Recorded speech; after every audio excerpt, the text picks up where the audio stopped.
मैं सलाम करता हूं फिलिस्तीन के उस बाप को जिसके अभी 18 महीने के बच्चे को उसकी गोद से छीना गया, सिगरेट से 18 माह के बच्चे को जलाया गया, और जब बाप को ना तोड़ा पा सके तो बच्चे की पिंडलियों में कीलें ठोक दी।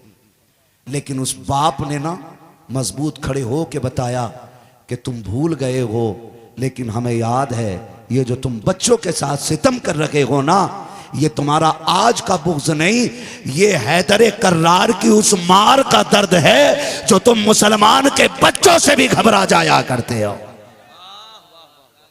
हाँ, आज इस ईमान की जरूरत है।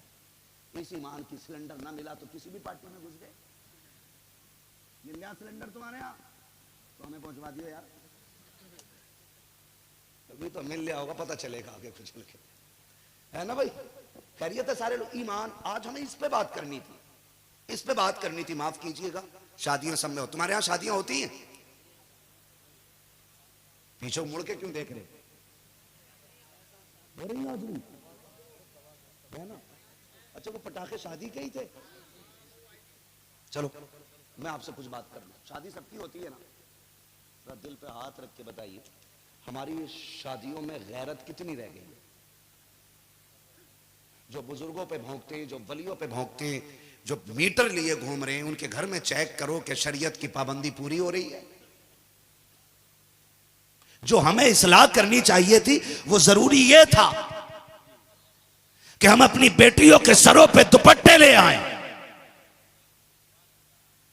ये तो हम ना कर सके, आपस में एक दूसरे को नोच के खाने लगे पागल कुत्तों की तरह।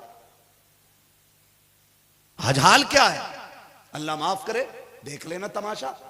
वलीमे में चले जाओ, बारात में चले जाओ, अब तो औरतें चल रही हैं बारात में गाड़ियों भर भर के। मुझे आपके यहां का नहीं पता है, लेकिन अक्सर अब औरतें भी 10-5 चली जाओ दूल्हे के साथ। और वलीमे में चले जाओ तो गैरतमंद बंदा खाना नहीं खा सकता है।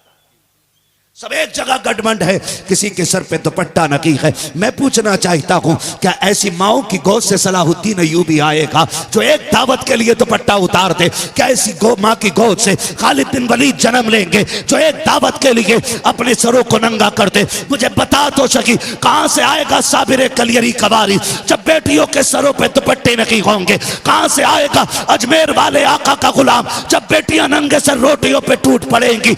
आज जरूरत इसकी नकी है। मुझे तो कभी कभी सोचने पे मजबूर कर देती है, फलस्तीन की वो बेटी जब उसका इंटरव्यू लिया गया, कहा बेटी बता तो सकी, तू तो घर में भी नकाब में है, सफर में भी नकाब में है। उसने कहा ताज्जुब इस पे ना कर कि मैं घर में नकाब में हूं, ताज्जुब तुझे इस बात पे होगा हम सोते भी हैं तो नकाब पकड़ के सोते हैं। कहा किस लिए? कहा हम डरते हैं, पता न कि कब हम सोए हो और आतंकवादियों का कोई बम आकर के हमारी छत पे गिरे और वो मलबा हमें दबा दे। हम जानते हैं जब हम दब जाएंगे निकालने वाले आएंगे, बचाने वाले आएंगे। हम मरना गवारा करते हैं, लेकिन ये सोच के नकाब नहीं उतारते कि अगर कोई हमें निकाले तो कोई बेपर्दा ना देखे।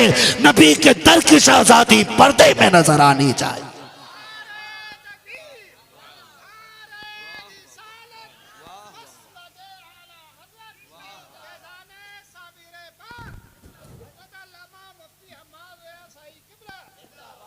बुरी लग रही बात है भाई, लगनी चाहिए। हर घर की कहानी यही है, हर घर की कहानी यही है। खुदा के वास्ते इन्हें रोको, रोको इन चीजों को। जब सलाहुद्दीन अय्यूबी ने ना बैतुल मुकद्दस फतह किया था और वो पकड़ पकड़ के लाए गए थे ना, तो उन्होंने फिर कैद में थे, जकड़े हुए थे यहूदी, उन्होंने फिर भी कहा था लो आज तो तुमने ये फतह कर लिया, कल फिर हमारा कब्जा होगा, बताओ फिर कौन आएगा इसे आजाद कराने? सलाहुद्दीन अय्यूबी ने कहा था फिर कोई सलाहुद्दीन अय्यूबी आएगा। तो उसने कहा था हम वादा करते हैं कि तुम्हारी नस्लों में अब किसी को सलाहुद्दीन अय्यूबी नहीं बनने देंगे। ये किसने कहा था? यहूदियों ने। कहा क्या करोगे? कहा हम जानते हैं उसी का बेटा सलाहुद्दीन होता है जिसकी मां गैरत वाली होती है।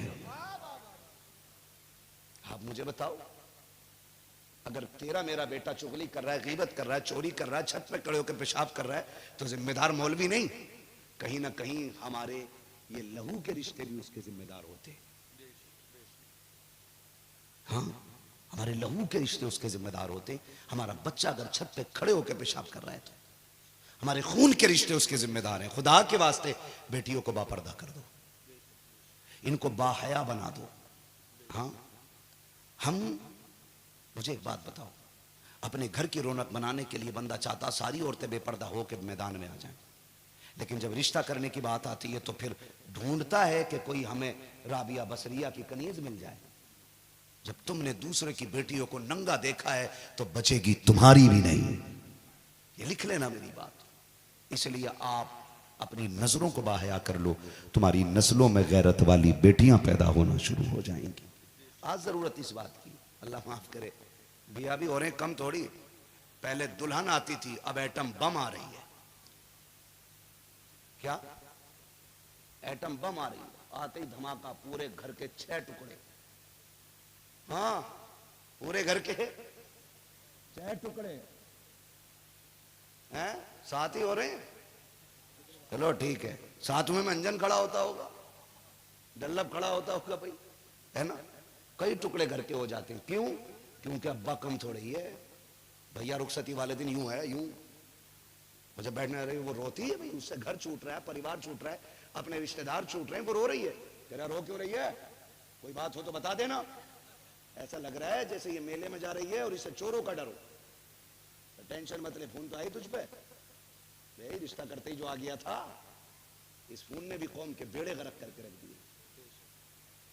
हाँ, तुमने तो हमें मोबाइल नहीं भिजवाया, ले भिजवा ले।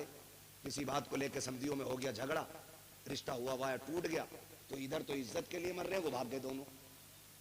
और दे दो फोन। फिर कह रहा मौलवी साहब 3 बजे तक रात में आ जा। पूरे मौलवी को ले जाइए उठा के, फिर भी ना आ गई 3 बजे तक। हाँ, तावीज ना मौलवी ले जाकर रख लिए घर में, फिर भी ना आ गई। इसलिए कि ये जो लम्हों ने खता की थी, सदियों ने सजा पाई है, ये याद रखिएगा। कह रहे ऐसे चले जाना। सुनो, जब बेटियों को रुखसत करो तो ऐसे करो जैसे मेरे नबी ने बेटी को रुखसत किया था।